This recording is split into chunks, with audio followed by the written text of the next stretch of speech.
Well, hello. One of the most enjoyable parts of my role as Governor of the Bank of England is that I get to go around the country a lot, talking to businesses, which is absolutely invaluable for what we do here in the bank.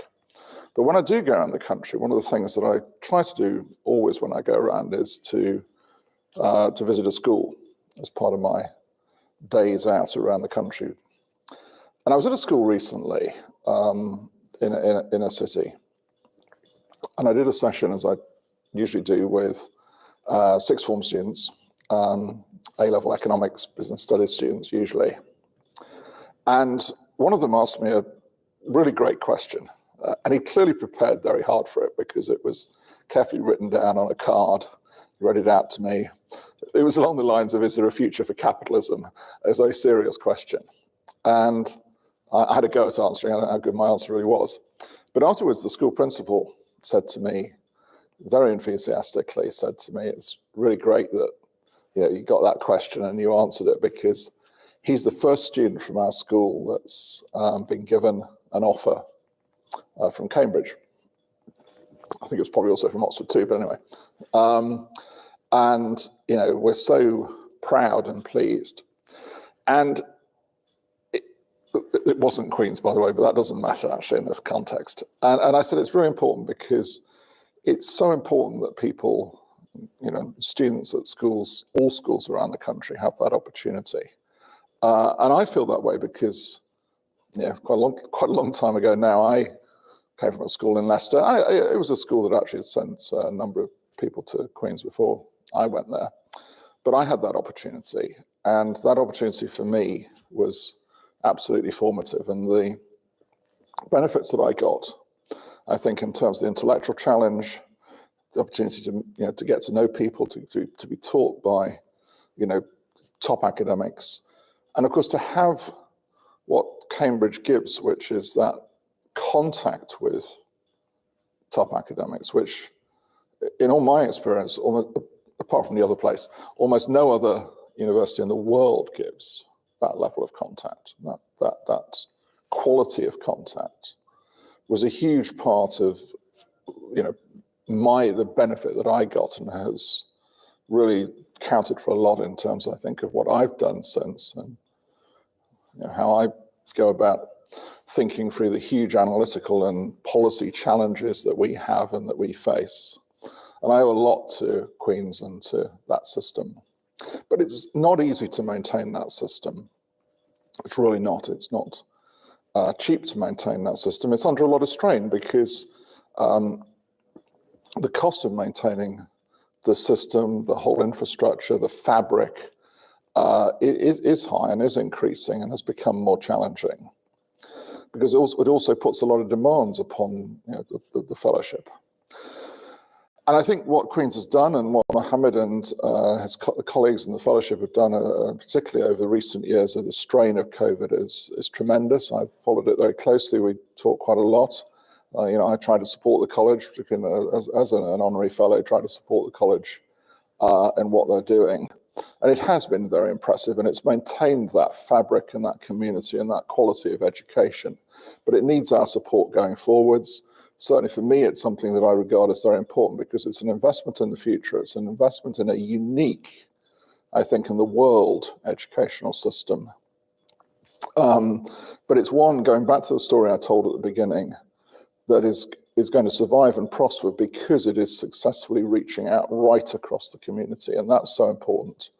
That's what will sustain it going forwards, not because it becomes exclusive one way or the other in terms of the community, but because it is reaching right across the community, and that it goes on doing that. And in fact, it gets better at doing that. And to do that, it needs our support. So I wanted to, join in the initiatives that Queen's are doing, because it is so important going forwards for the country, but not just our country, but actually for the world, because it's an international community that we support this. And so I wish the college and Mohamed and the fellows every success in what they're doing, and will have all my support for doing that. Thank you. So welcome to this famous old hall. Thank you for joining us. Everybody on this call will know this venue well, I hope.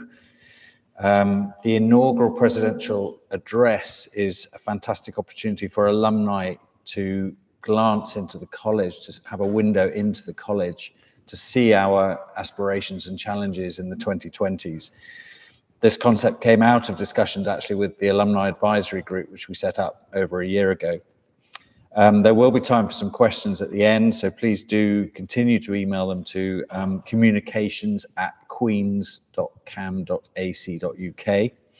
And without further ado, I'm very pleased to introduce our interviewer, Sally Boyle, who read law here from 1980 and is also a member of that advisory group to the college. So Sally, thank you very much. Rowan, thank you. And thank you for inviting me to facilitate this chat with our newish president. Welcome to all our alumni around the world who are watching this and those who hopefully will watch it after the event. What I thought I'd do in terms of chatting to Mohamed was start with some questions for him about Mohamed the man, so that we get to know him a little bit better, and then move on to talk about the college and its place in the university, the strategy for the college, and then explore the college's finances and the future for the college. And at that point, we have some questions from you already. If you've got other questions, as Rowan said, please do send them in and we will seek to answer those towards the end of this session. So first question for you, Mohamed, which is, what inspired you to put yourself forward to be the president of Queen's? You've had an extraordinary career already. So what led you to think that this would be a great next move for you? I will answer that question, but first, let me thank you for devoting time. Let me thank Andrew Bailey for sharing his thoughts, because a lot of what I'm going to say relates to what Andrew said. And I want to thank everybody who is taking time to be with us. As Andrew said, what Queen's provide is a transformational, formative opportunity. I felt it. I know many feel it. Whenever I ask someone, what does Queen's mean for you? Transformational is probably the most common answer. So I came to a stage in my career where I had the privilege, and I know I was very lucky, and I never take it for granted, but I had the privilege to sit back and decide what to do. And I didn't have to do anything, but decide what to do. And I decided I want to be part of a transformational experience. And this opportunity came up. And I think of Queen's in very simple terms. It enables and empowers those who strive for academic excellence. It does so regardless of socioeconomic background. It's a college that takes very seriously widening participation, inclusion, diversity. And it's proud of what it does. And it's a friendly place. So I thought, where better? And I applied. To tell you the truth, I didn't think I would get it, because I was the, quote, non-conventional candidate, as I was reminded several times, but I was absolutely thrilled to be here. Brilliant, thank you. So obviously you've been the president since October 2020, so coming up for a couple of years, but still newish. Tell us a little bit about what you first saw when you arrived at the college. What were your first impressions? And anything that surprised you that you hadn't really appreciated would be the case? So on the positive side, what surprised me, and I'm very grateful for, is that Lord Eatwell left an incredibly strong foundation, including a dream team when it comes to senior leadership. Just an incredible set of colleagues who are very committed to the well-being of the students, of the staff, and the fellows. And I was so grateful to John for that. What surprised me on the negative side is the speed with which the external shocks exposed our weaknesses. So I knew that COVID would put tremendous stress on our students, on our fellows. I didn't realize quite how vulnerable our finances was, the extent to which we depended on conferences and banquets and everything else to generate income to cover the education deficit, the catering deficit, and the accommodation deficit that comes with every student.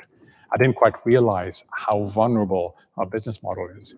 And I didn't quite realize how vulnerable our social cohesion was, because a lot of what this college does gets socialized in informal gatherings, gets discussed, and when we're all sitting at home, that doesn't happen. So it was both positive and less so, and we navigated through a major shock, and it's a good thing because the world keeps on offering us new shocks. We're now navigating through inflation and through labor shortages like everybody else, but the resilience of this college has been superb. Interesting. And we'll perhaps come back to talk a little more about finances later. But I think at this point, it would be really helpful to just get a few vital statistics about the college. Rowan said something interesting to me when we were preparing for this, which is, as alum, we all think of the college as we left it.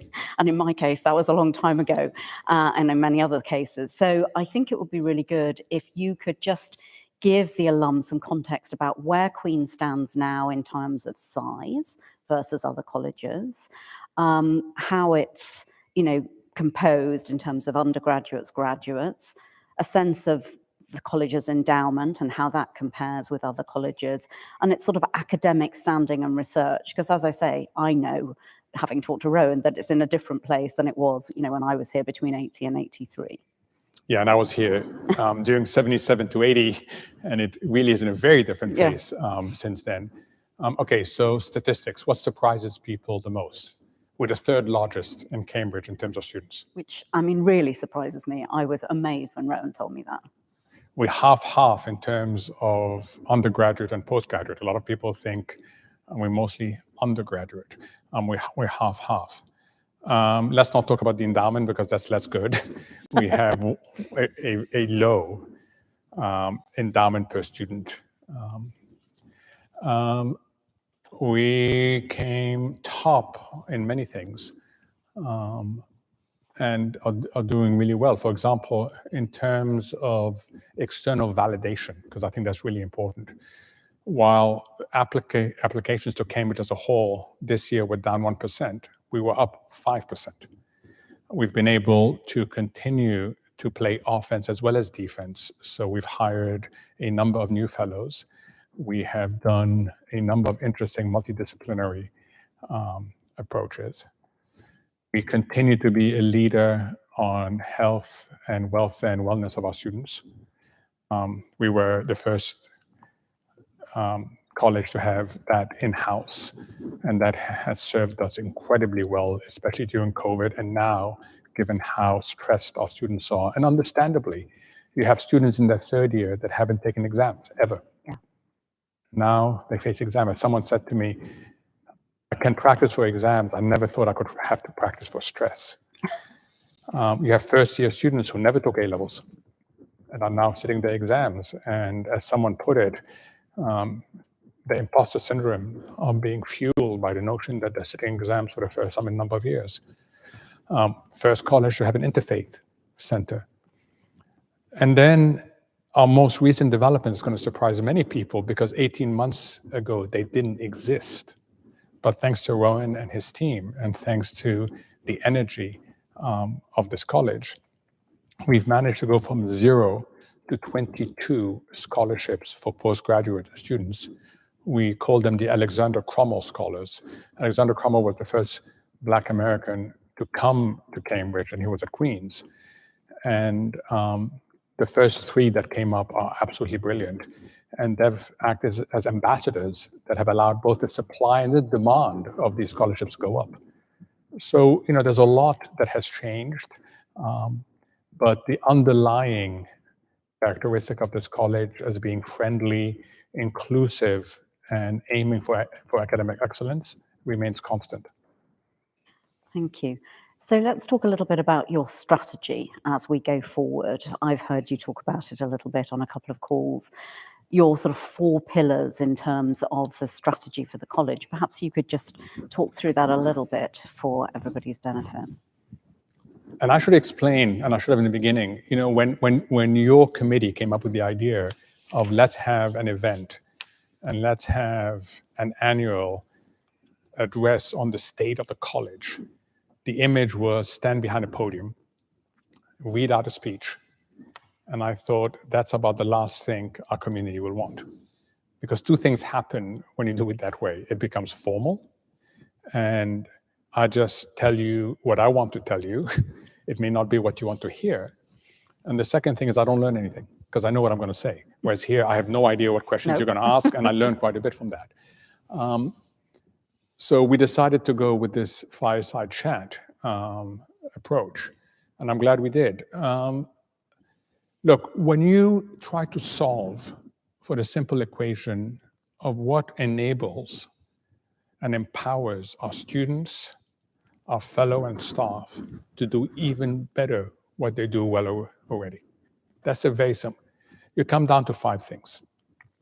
One, we need our academic society to be dynamic and to always grow and grow in a way that unleashes a lot of the positive interactions.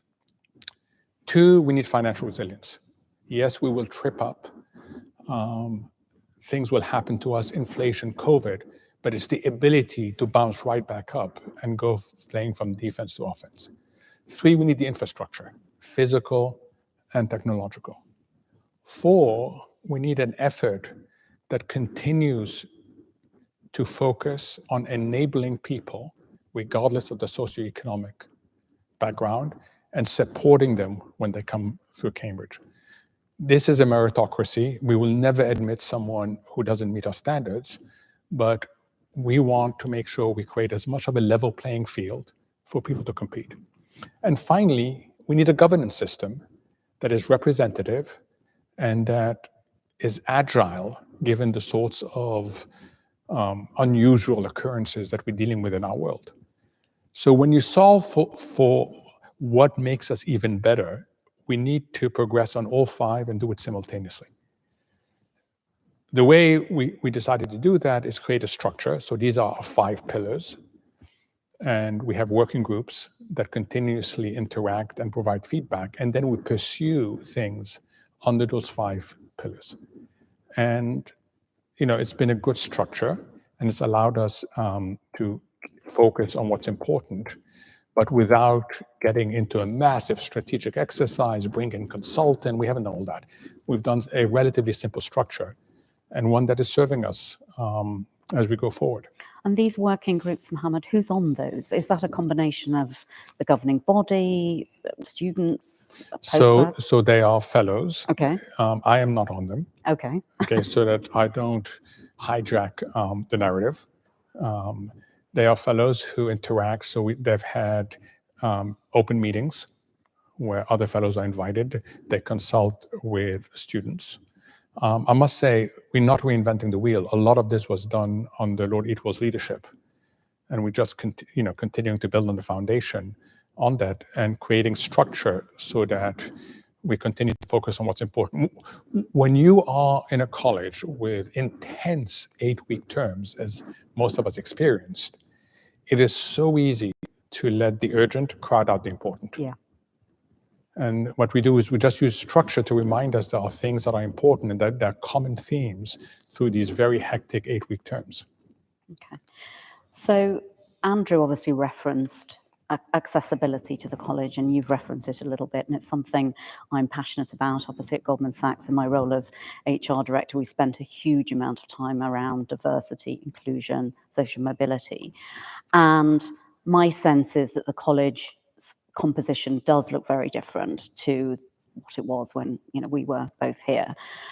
So what is, apart from the Alexander Crummell scholarships, what is the college doing to get out to schools across the country to encourage young people to come and look at Queen's and apply to Queen's? Because it feels to me as if there's still a considerable barrier there. Oh, there is, and we work very hard.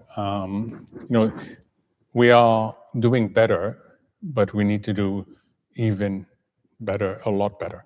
So what do? We try to reach in and reduce obstacles to students as early as possible. And we basically do this through three ways.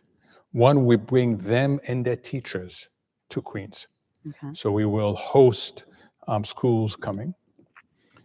We've even hosted teachers sitting and observing interviews of other students, not their school, to try to reduce the mystery. And often people don't, I have found there are three obstacles to a very bright student aspiring to come to Oxford or Cambridge and to Queen's. One is the obstacles they put in their own way, the imposter syndromes. I don't see myself there. There's no one there that looks like me or comes from where I came from. So we do a lot of outreach to say, yes, there is, and yes, you can. The second one is the teachers. The teachers who not only inspire, but are there to help the aspirations of their students. Mm-hmm. And the third one often is the families. So we are trying to reduce the first two obstacles, which then helps to reduce the third obstacle. So bringing people, that's one. Two is we're very active in our region. We have a liaison officer who lives there, who operates there, who gets to know the schools, who starts following students from year 9 and provides a continuous interaction with them. And that has helped enormously. And then the third thing we do is we try to use social media, we try to use ambassadors to reach out more generally and say that Queen's is serious about this, and if you deserve to be here, Queen's will work very hard to remove all the obstacles in your way. And it works. Can we do better? Yes. Will we do better? Yes. We now work on the postgraduate side. That's really difficult because the funding requirements are very high. And it's not just what we discovered, especially with first generation university people, is that what stops them from doing postgraduates, which opens up a much wider range of opportunities, is not just the funding for either 1 year or a 3-year postgraduate. That's important. But also the opportunity cost. They're often under tremendous pressure from their families. Yeah. Go out and earn. You're the first one to go to university, now show us. And so what we've done is we've tried to construct scholarships that also compensate for the opportunity cost in order for more and more students to pursue something that they deserve to and that will help them not just change their lives, but subsequent generations as well. And presumably also from a diversity perspective, you're also looking at the fellowship and trying to ensure that that is as diverse, because as you say, part of it is I don't see anybody who's going to teach me here that looks like me. So that's presumably another initiative that you're focused on. Yeah, and that's critical because it's not just I don't see someone else that looks like me teaching me, which is really important. I don't see someone else who knows what I've been when I have problems, when I need help. Will they understand? And here, we've made progress on gender. We still have a long way to go, but we have even a longer way to go on more broad diversity. Yeah. And that's something that we hope that all our efforts on the pipeline is going to enable this. And we have some brilliant PhD students that we hope will go on to get a postdoc, will go on to compete for junior research fellowship, and will be in a position to join our fellowship or any other fellowship on there. But we're making efforts, we're making progress, but on that one, like many others, we have a long way to go. Okay. You mentioned postgrad, so perhaps we could just spend a minute on that, because when Rowan and I were chatting before this interview, he was explaining to me, as you said at the beginning, that there are as many postgrads now as there are undergrads at Queen's, which was certainly very different when we were here. So, what's the experience of it's great we've got so many undergrads, but my sense is, having actually talked to Grace and a few of the other postgrads here at the moment, that, we would like to enhance their experience, whether it's accommodation, facilities and so on. And Rowan said to me, again, when we were preparing, that there had been you were disappointed that 1 or 2 students from Queen's had gone on to do postgrads in other colleges. And, that's obviously very disappointing when we've kind of nurtured them. So talk to us a little bit about what we hope to do with postgrads going forward to enhance their experience. Yeah, and again, we take a very simple approach, as we say, what are the obstacles? One was financial. So the students we lost were not able to get financial support at Queen's and were elsewhere. We are making significant progress on that. 22 scholarships in 18 months is something that certainly the fellowship is very proud of, because that's 22 students that are going to be given an opportunity they wouldn't have had otherwise. The second thing we're working very hard on is all our implicit biases. We grew up as an undergraduate college. I didn't even know when I was an undergraduate that there were postgraduates. I never came across a postgraduate. I was as surprised as you were when I heard the first time that we have equal numbers. So we recognize that we have implicit biases that we've had growing up. I'll give you a simple example. We didn't have a postgraduate study space as it was exclusive for them in college. We now have the Monroe Room. And that one enables us to provide them an environment in which they come to the Silver Street site and they interact. And then the third issue is the facilities we give them.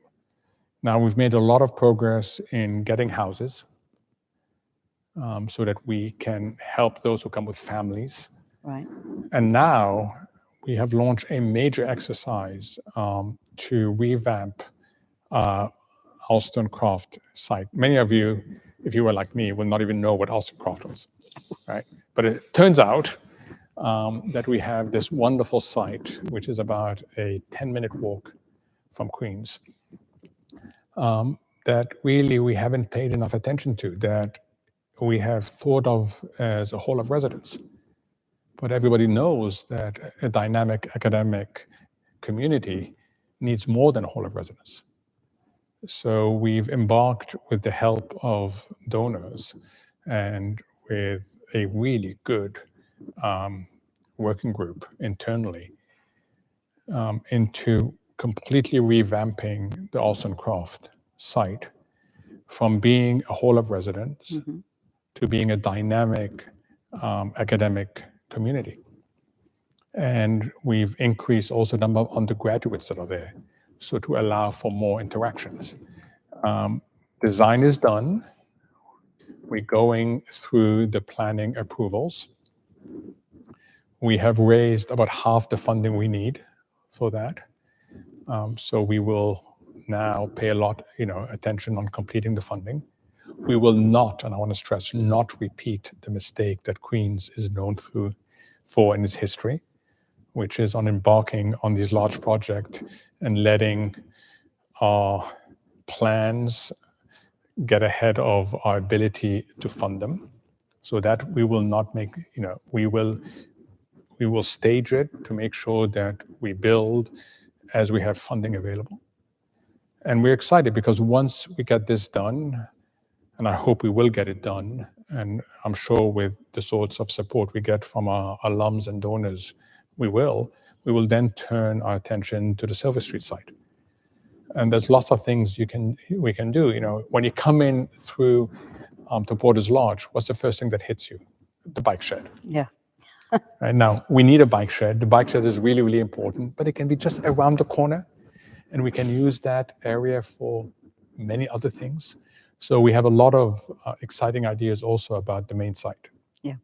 What I like about this idea and the work that you're planning to do is that it'll integrate the postgrads and the undergrads a little more, because I actually think that the postgrads will benefit from being in a community that includes the undergrads and vice versa. And so to not have them, off-site all the time will be, I think, a real win for the college. So, Oh, absolutely. I did a call, I remember, a Zoom, my first year, where we said anybody can sign up. So we ended having a rather random collection of subjects and years and postgrad and undergrad. And I went around and said, introduce yourself and tell us something that will surprise us. And when it came to the postgraduate, she said, I'm really surprised by how accomplished the undergraduates are. Which I thought, yeah, well, yes. Interesting. Okay. Let's just talk a little bit more about the students, because you mentioned, obviously you mentioned COVID and the impact that has had, both obviously on their teaching experience. Some of them won't have done exams already. The fallout of that in terms of mental health and the tremendous work that you're doing on mental health, and the fact that this college, is the first to bring, mental health specialists into the college. But just give us a sense as to how the students are feeling right now and what they've been through. Yeah, so I think like everybody... And you've been through it too, because you started at the same time. So. We all have a certain amount of internal resilience. It's like a tank. And you use it at times and you replenish it at times. The last 2 years have been constant use and hardly any time to replenish. And the burden has been particularly heavy for people who come from difficult backgrounds. The example I like to use, because it was an eye-opener for me, is when we raised money, and again, thank you for all of you who supported us, when we raised money to help our students during COVID. They're stuck at home or they're stuck here. We said, we're going to help. And I had the very traditional approach of, we have to have a list of things that we will support. And I remember in the meeting, and Rowan was there, one of my colleagues, Martin Dixon, said, that's a very arrogant thing. How do we know what the needs are? We should have it open-ended. I said, Martin, do you know the amount of abuse that can happen if you have something open-ended? And he said to me, would you rather that we fund someone who shouldn't be getting it or deny someone who should get it? I said, Martin, when you put it that way, I stand corrected. The second day, we had a request for someone stuck at home for a folding table and a folding chair. And they shared their bedroom with 2 others, siblings. They had no surface to work on, and they couldn't have a permanent surface because there was no room. And I called up Martin. I said, Martin, you are absolutely right. It would have never occurred to me to do that. So we went through a major shock to everybody that hit our most vulnerable students particularly hard. We came out of it, and now we're going through shock number 2, which is going back to something that's more normal without having experienced a lot of things. So where do we see it? Massive demand for health and wellness and welfare services because of exams. Yeah. And as I mentioned earlier, it's not just the third years, it's the first years. And Tim Harling, the person who leads our effort, and he's just absolutely superb, said, he never thought he'd get so many first-year requests. We knew we'd get third-year requests because so much is riding on the exams, but first year? So that is something that we are supporting. Also, there's an element of maturation. A lot of our students haven't gone through the social maturation process. They were locked up and not at school, not interacting socially with others. And that also has an impact when they come and suddenly find themselves in a society. And when you add alcohol to that, and when you add the amount of freedom they have here, so that also has caused us challenges. But I'm glad to say that because we have the in-college facilities to help them, we're in a better place than we would have been otherwise. And again, it's wonderful that the Queen's Fellowship was willing to support an experiment that came under a lot of criticism from people outside Queen's. And now it's become the example to follow. Yeah, it's brilliant. So let's talk a little bit about funding and finances, because we've talked about, a good number of ambitious plans, and we all want to maintain and see the college grow and improve.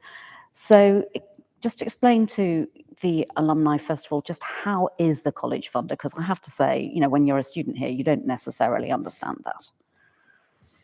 So we used to run, that's 2019, 2020, a balanced budget approach, roughly. Yeah. And think of it as 15 million on both sides. Okay. We get 15 million in revenue, fees, all the events we hold, including and especially the external events, because we can charge quite a bit for them, and we So that's conferencing type conferences, things. Yeah. banquets, etc. during the holidays. Yep. We have what we generate in terms of income from our endowment, which is limited, very limited, and then all sorts of other things, accommodation, catering, etc. And then on the expenditure side, we have what it cost us for each student, and the support. So it's not just their direct costs; it's the staff, it's the fellows, and then maintaining the estate, the roofs, the things like that. And we ran a balanced budget. Then comes COVID, and then comes a 3 million hole on the revenue side. Right. So roughly we went from 15.5 to 12.6 million in terms of revenues. And it happened like this. Overnight, yeah. Like this. Unlike other colleges, we didn't have the ability to use our endowment because we don't have that shock absorber in the system. We had some reserves. We run a very, very cautious operational budget. And anybody who's met our superb senior bursar will know how cautious, how prudent he is. So he won't allow us not to have significant reserves. So we were able to fund that deficit, which now is for 2 years, through drawing on our reserves and also through the incredible support of donors and alums that we've had. So getting to a model that is less vulnerable is one of our 5 aims, this notion of financial resilience. We're not there yet. I'm proud of the way we've controlled our expenditures. So our expenditures are down in real terms compared to where they were in 2019, 2020, without, I think, anybody feeling that we've taken away something from them. So we've done it through efficiency gains. And now we're working hard on the revenue side. The short-term answer is philanthropy. The longer-term answer is philanthropy plus other sources of revenues that we're generating. We now, like everybody else, face inflation.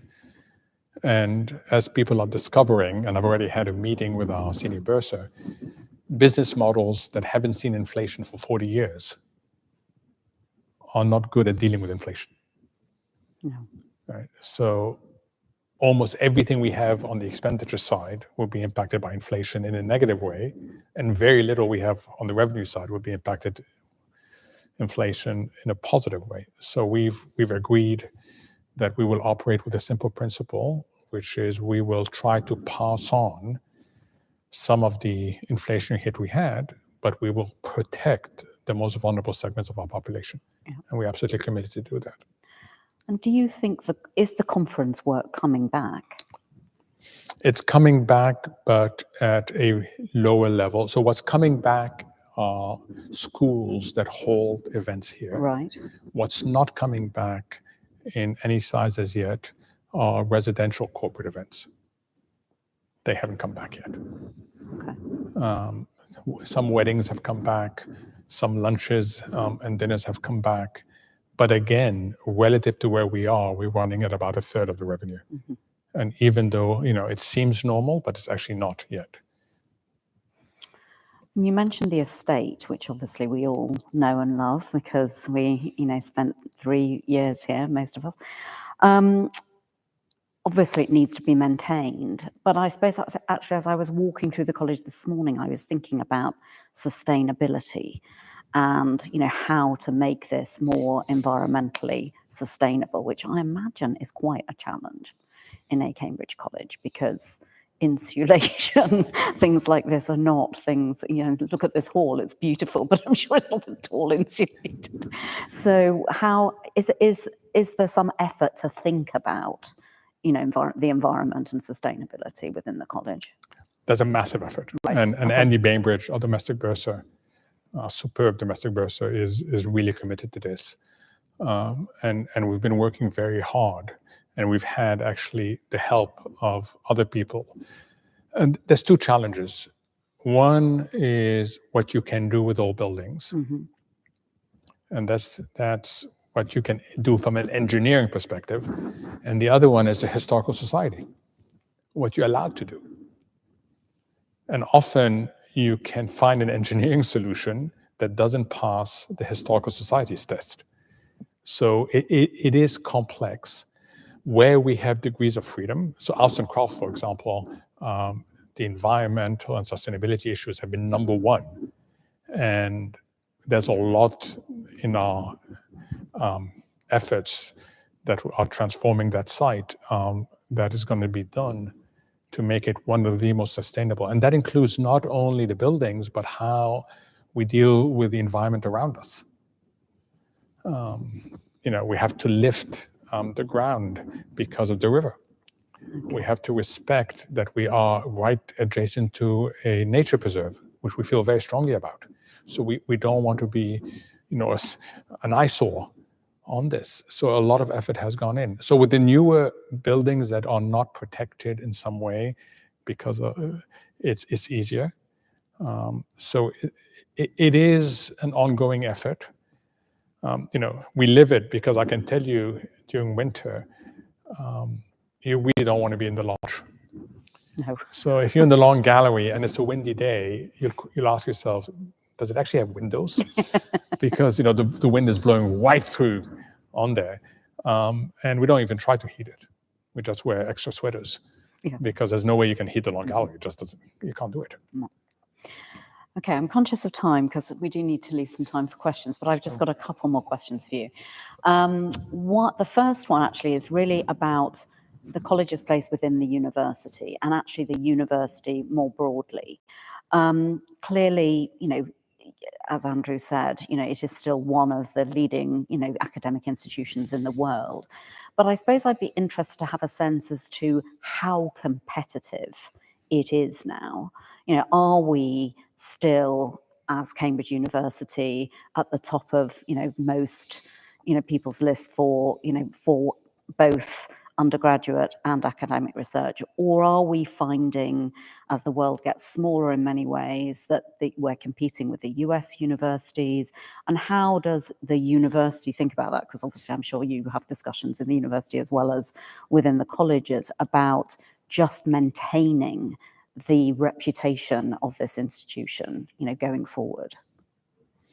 So it's a challenge. I'll give you our own example. We have 3 brilliant junior research fellows. Mm-hmm. They're all going to universities outside the United Kingdom. 2 are going to Ivy League universities.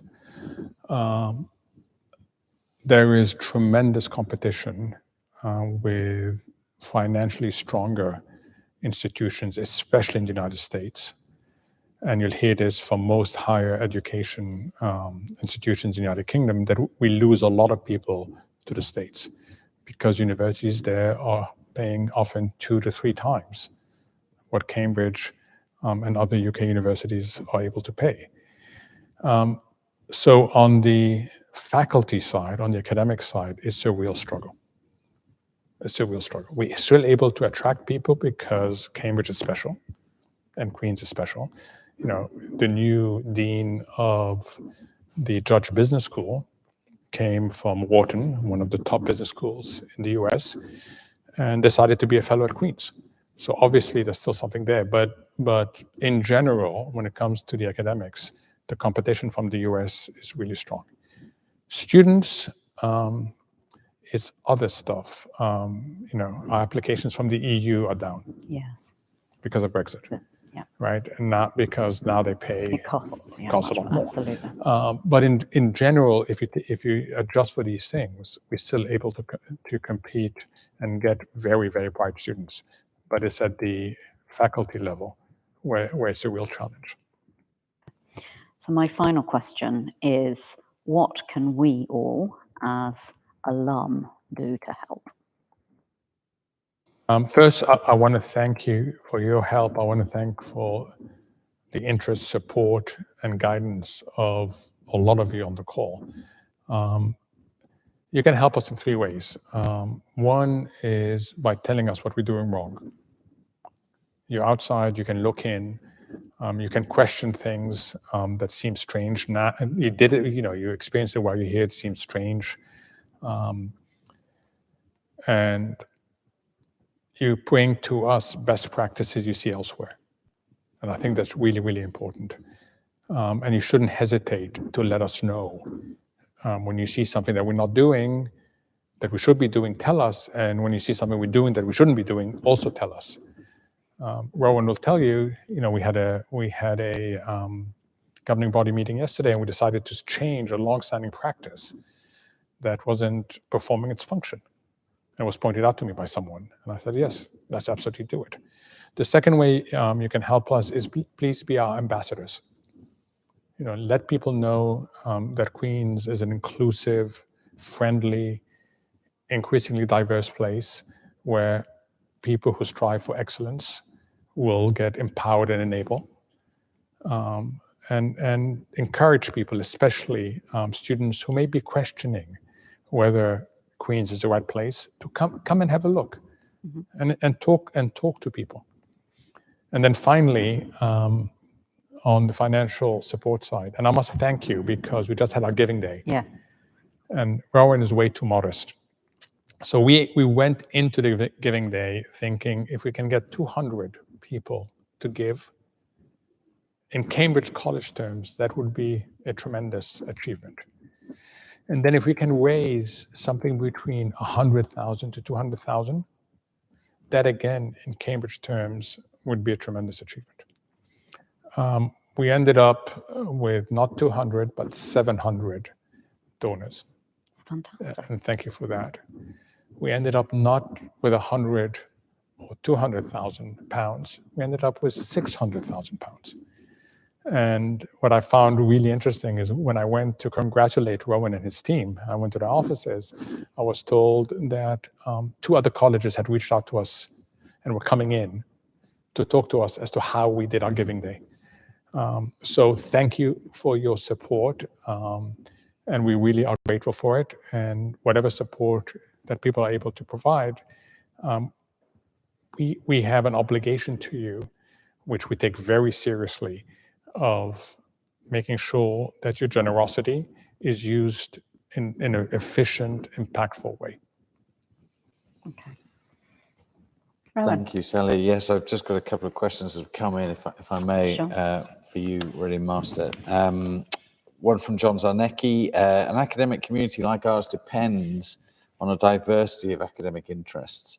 Will there be more emphasis on arts and humanities subjects? And he's included medieval art history, ancient Sanskrit, planetary sciences, the history of film, as well as in economics and in STEM subjects. So the answer is we completely agree that having a wide range of subjects is part of a dynamic academic society. And we're totally committed to this. And we continue to provide all sorts of opportunities. I have to think about a couple that are in there. But I always say, don't trust my words, look at our action. When we raised the first set of Alexander Crummell scholarships, they were all in the STEM topics. There was a reason for that, which is our donors had done STEM courses. And they believed, and they felt strongly, that STEM was a very good way for people, for students from difficult backgrounds to have more opportunities. When we took it to our governing body, we got the challenge, the correct challenge from our humanities colleagues, saying, what about humanities? And we said to them, we'll do that, we need your help. We're now at 22, and we're getting to a stage where the balance between STEM and non-STEM is getting quite close. So we've been able to raise a lot of humanities scholarship. And it was simple things like telling donors, look at where our humanities graduates end up. They also end up in transformational careers. So we're totally committed to do it. It is true that it's easier to find government funding for STEM than it is for humanities. But we are committed to do as much as we can to, again, have a level playing field. Thank you. Another one says, does inclusion include diversity for disabled students? And how do you accommodate them in a place like Queen's? And Rowan, I'm going to let you answer this question because I can answer it, but it is you who did the most in this area. And look, I'll put you on the spot, but the answer is yes, it does. And we have a current example that shows you how impactful that can be, because it ends up serving not only as a change agent for accessibility in general. And we have one blind student who came, and in her first year, 50% of the curriculum wasn't accessible to her because she was blind. And it's her effort, supported by this college, that now makes sure that accessibility at the university level is much higher than it was before. But it's also the inspiration that that person created for the rest of our community. People are inspired. She rose, she got a start first. She's gone on to do a master degree and will go on to do a PhD degree, fully supported financially and otherwise by this college. And you may want to give the example of I think, Master, you're referring to the fact that her housemates asked if the college could buy a tandem so that they could cycle her to the boathouse much more quickly from her outside accommodation. She'd always lived in Queen's for the first 3 years, and also into college. So they said, I'm terribly sorry, but it's about £200. And we said, please, that's fine. The girl in question then realized that she didn't have a bell on the back, and she wanted a bell because that's what everybody else did. So we bought her a bell as well. It was no problem at all. But she has been inspirational, and she's one of several people, wheelchair users and all sorts of people who we've managed to think strategically about the college and include them, I think would be fair to say. And thank you for your work in that area. I think probably finally, there's been a lot of press recently about the debate between state and independent school children coming here. Where is Queen's on this? Does it support the notion of positive discrimination, or are its admissions policies based purely on academic merit potential? So we will do everything in our power to level the playing field so that people applying to Queen's can come from as wide a range of backgrounds as possible. And as I said, we are working very hard to remove obstacles that start early in the career of people from less fortunate backgrounds, to make sure that they have as equal an ability to compete and get into Queen's as anywhere else.